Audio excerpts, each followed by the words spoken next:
Wait a moment, daily লাইফস্টাইলে dress up এবং food যতটা ইম্পর্টেন্ট ঠিক তেমনি ভাবে আপনার একটা পারফেক্ট সিলেকশন আপনার লাইফ স্টাইলকে আরো এনহ্যান্স করে দেয়। সো আজকে একটা ইম্পর্টেন্টলি বেটার একটা পারফিউম নিয়ে আপনাদের সামনে চলে এসেছি। হ্যালো পারফিউম লাভার যারা যারা আছেন তারা সবাই কিন্তু তাদের পছন্দের ফার্স্ট তালিকায় রাখে ডিওর সাবাসকে।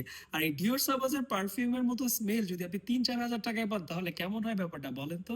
সো আজকে চলে এসেছি আমি এমন একটা পারফিউম নিয়ে, মিডল ইস্ট পারফিউম ব্র্যান্ডের ভিতরে সব থেকে পপুলার একটা ব্র্যান্ড হচ্ছে আফনান। সো আজকে আফনানের একটি পারফিউম নিয়ে কথা বলতে চলে এসেছি, যেটা আফনান মডেস্ট ওয়ান। যে পারফিউমটার সব থেকে স্পেশালিটি বলা হয় ডিওর সাবাজের one of the best dupe, এবং এই পারফিউমটা নাকি যথেষ্ট পরিমাণে প্রজেকশন করে।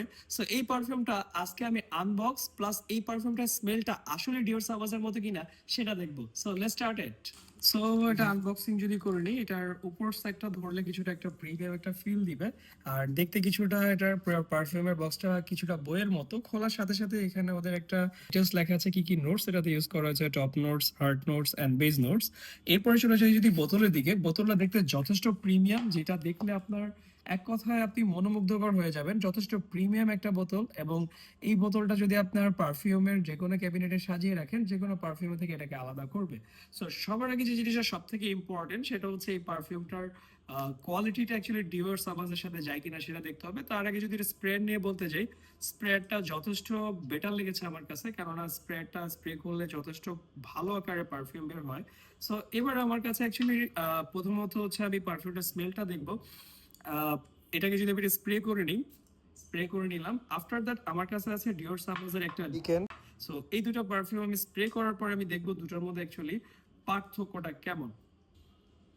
আচ্ছা, প্রথমত যদি দুটোর মধ্যে পার্থক্য বলতে চাই, ডিওর সাবাস যেটা হচ্ছে ওপেনিং এ একটা স্মুথার সেই চিরচেনা একটা যে পারফিউমের স্মেল থাকে, সেম স্মেলটা আপনি এটা থেকে পেয়ে যাবেন। আফটার দ্যাট যদি আমি আপনার মডেস্ট ওনাতে চলে আসি, এটার স্পাইসি একটা, মানে আমি যদি শুরুতে বলতে চাই শার্পার একটা হচ্ছে স্মেল এটাতে স্টার্টিং এ চলে আসে। একটু দেখবো ড্রাই ডাউনের পরে কি হয়। ড্রাই ডাউনের পর যদি আমি বলি, দুটো পারফিউমের সাথে অ্যাকচুয়ালি ডিফারেন্সিটা মেক করা অ্যাকচুয়ালি খুবই টাফ। অ্যাজ এ বিগিনার যদি যে কেউ এটাকে স্নিফ করে, যে কেউ এটাকে বলবে যে দুটোই ডিওর সাবাস। সো আমি যদি বলতে যাই ডিওর সাবাস আর আপনার মডেসুনের মধ্যে যদি সিমিলারিটিস বলি, 80-85% সিমিলারিটিস আমি পেয়েছি। আর যদি বলা হয় যে ফার্স্ট টাইম যদি কেউ স্নিফ করে, তাহলে সবার আগে অ্যাকচুয়ালি কনফিউজড হয়ে যাবে যে এটা অ্যাকচুয়ালি ডিওর সাবাস বা অন্য কোনো পারফিউম কিনা।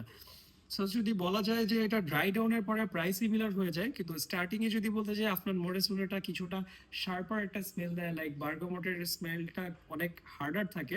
আফটার দ্যাট যে একটা ডার্কার যে ডিওর সাবাজের খুব চিরচেনা যে একটা পারফিউম স্মেল সেটা পাওয়া যায়। সো আমি বলতে পারি যদি আপনি এখন বর্তমানে যদি বলা হয় ডিওর সাবাজ বেস্ট আর আপনার মরেসুনে বেস্ট, অবভিয়াসলি ডিওর সাবাজ বেস্ট। বাট যদি আপনি এই প্রাইস রেঞ্জের মধ্যে চিন্তা করেন, তাহলে অবশ্যই আমি বলবো বর্তমান সময়ে এই প্রাইসে ডিওর সাবাজের one of the best dupe হতে পারে after Morris Rino. Thank you.